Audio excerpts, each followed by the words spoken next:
Alright, well, it's been months since I posted a video. I apologize for that. My excuse is I've been way too busy building than I have had any time to edit videos and post them on YouTube. Hope you guys understand. This is a Chevy S10 that I bought in May. I bought it with the intention of building it into a land speed truck. I've been talking with the Salt Flats Racing Association about racing this in time only. There's no class for, there's only a Streamliner class for electrics, which is just by weight, and they said I could race for time only.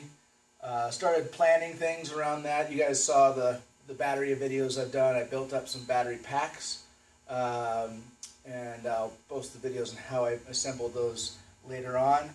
I got back from vacation in early mid-July, and this was a stock S10 with just the motor removed and the transmission out.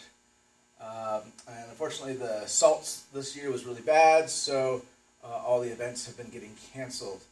Seeing the writing on the wall, the Colorado Mile was actually announced, so I was able to register for that. So I decided, well, I've got a month and a half to build it, so the event was too perfect. It was just 30 miles down the road from here, so it made it really easy, and it's been a long, hard push to get through it.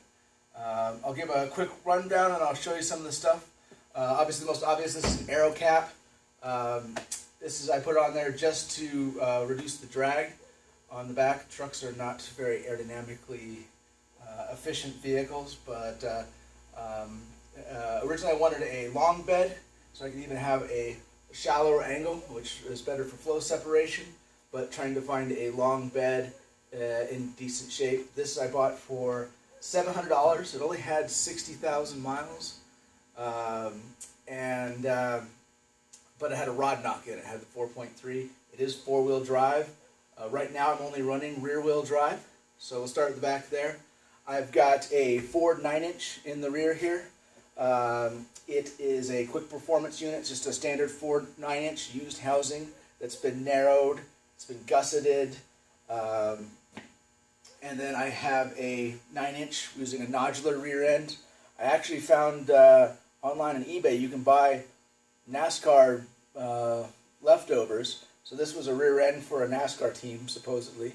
3.07 rear end with a locker. Nice because it had polished gears and had provision for a pump, but there was no pump installed.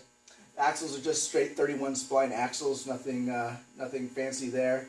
I did put disc brakes on the rear using a set of GM metric calipers, and I was able to make the e-brake work with that. Springs are Beltec springs.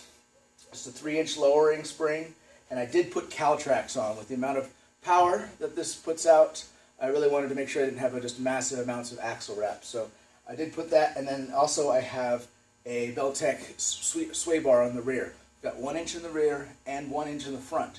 Usually you have a larger one in the front, but I have battery storage back here, which I'll show in a bit, and I needed that to control the sway. And without the motor in the rear, I'm actually fairly close to a 50-50 weight distribution. I haven't got my exact weight. I finished the truck about 12 hours before I showed up at the track ready to race.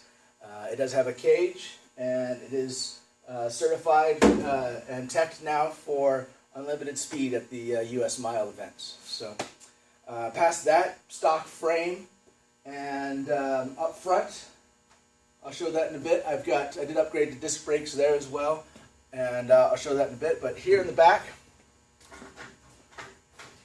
this whole topper is made out of scrap material and material I bought. Just went down to Lowe's. I did pay someone else to do the roll cage, and so while they were fitting the roll cage, I made this cap up and got it all to fit.